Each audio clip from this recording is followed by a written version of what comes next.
అప్పుల బాధలు వెంటాడుతున్నాయా? అయితే 6 JVR వారి జాతిరత్నాలు ధరించండి.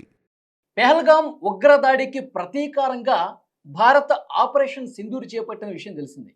ఈ ఆపరేషన్ సింధూర్‌కు సంబంధించి కొన్ని ముఖ్యమైనటువంటి విషయాల్ని పంచుకున్నారు. Air chief marshal AP Singh. ఆయన బెంగుళూరులో ఒక కార్యక్రమంలో పార్టిసిపేట్ చేసినప్పుడు, ఈ ఆపరేషన్ సింధూర్ ద్వారా పాకిస్తాన్‌కి ఎలాంటి నష్టం కలిగింది? మనం ఏం ధ్వంసం చేశాం?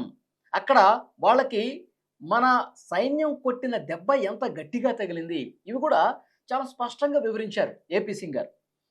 5 యుద్ధ విమానాలు, పాకిస్తాన్‌కి చెందిన 5 యుద్ధ విమానాల్ని నామరూపాలు లేకుండా చేసేసామని చెప్పారు. ఆ సమయం కూడా ఎక్కువ తీసుకోలే. 80-90 గంటల్లోనే మన సైన్యం పాకిస్తాన్‌కి చెందిన 5 యుద్ధ విమానాల్ని తునాతునకలు చేసేసింది. ఇంకొక కీలక విషయం కూడా పంచుకున్నారు. ఆ యుద్ధ విమానంతో పాటు అక్కడ F-16 యుద్ధ విమానానికి సంబంధించిన హ్యాంగర్ ఉంది. అది కూడా ఆల్మోస్ట్ కొలాప్స్ అయిపోయింది. దాంతో పాటు ఒక పెద్ద విమానం కూడా అక్కడ ల్యాండ్ చేసుంది. ఆ విమానం కూడా ధ్వంసం చేశాం.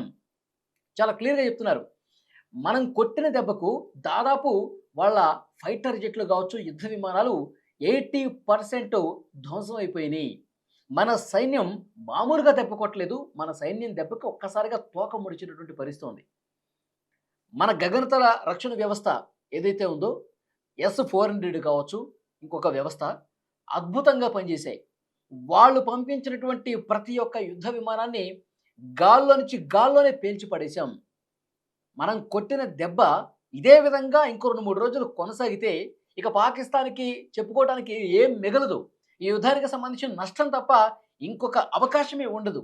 ఇది అర్థమైంది కాబట్టే పాకిస్తాన్ సైన్య అధికారులు మనకి టచ్‌లోకొచ్చి హాట్‌లైన్‌లో ఈ యుద్ధం ఇక ఆపుదాం అని చర్చలోకొచ్చారు. కాళ్ళ బేరానికి వచ్చారు. అప్పుడు మనం ఆపాం. ఇది చాలా క్లియర్‌గా మనం మాట్లాడుకోవాల్సిన అంశం. ఈరోజు ఏపీ సింగ్ గారు ఎయిర్ చీఫ్ మార్షల్ కుండ బద్దలు కొట్టినట్టు చెప్పారు. పాకిస్తాన్ మన కాళ్ళ బేరానికి వచ్చింది. మనం యుద్ధం గనక ఇదే రీతిలో కొనసాగితే వాళ్ళు సైన్యాన్ని నష్టపోయేవాళ్ళు. యుద్ధ సామాగ్రి, యుద్ధ విమానాలు కావచ్చు, వాళ్ళు యుద్ధం చేయడానికి ఉపయోగించే అన్ని మిషనరీస్ కూడా పూర్తిగా ధ్వంసం అయ్యే పరిస్థితుంది. వాళ్ళ సైన్యం కూడా చాలామంది చీఫ్ మార్షల్స్‌తో మాట్లాడిన పరిస్థితుంది. ఇంకొక 2 రోజులు కొనసాగితే, లేదంటే ఇంకొక 48 గంటలో, 72 గంటలో కొనసాగితే పాకిస్తాన్ నామరూపాలు లేకుండా చేసేస్తాం. వాళ్ళు మళ్ళీ యుద్ధం చేయాలంటే కొన్ని సంవత్సరాలు పడతది. ఆ విధంగా చేసేస్తాం అని చెప్పారు.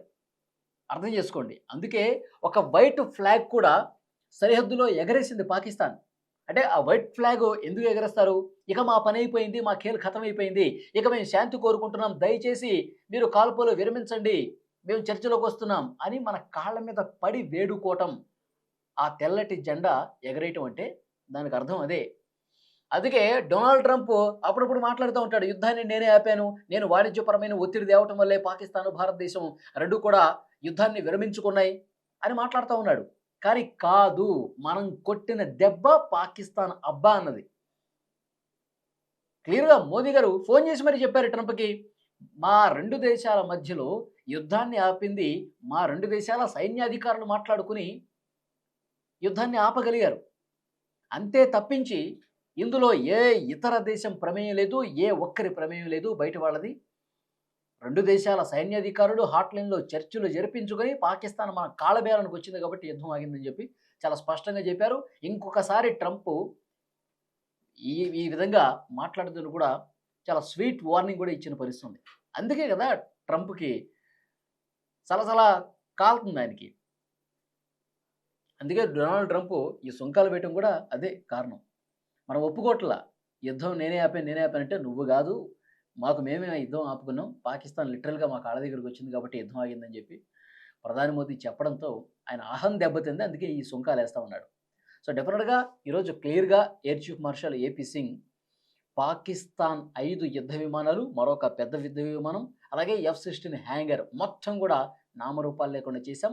కేవలం 80-90 గంటల్లోనే కొల్లాప్స్ చేసేసామని చాలా క్లియర్ ప్రకటన చేశారు.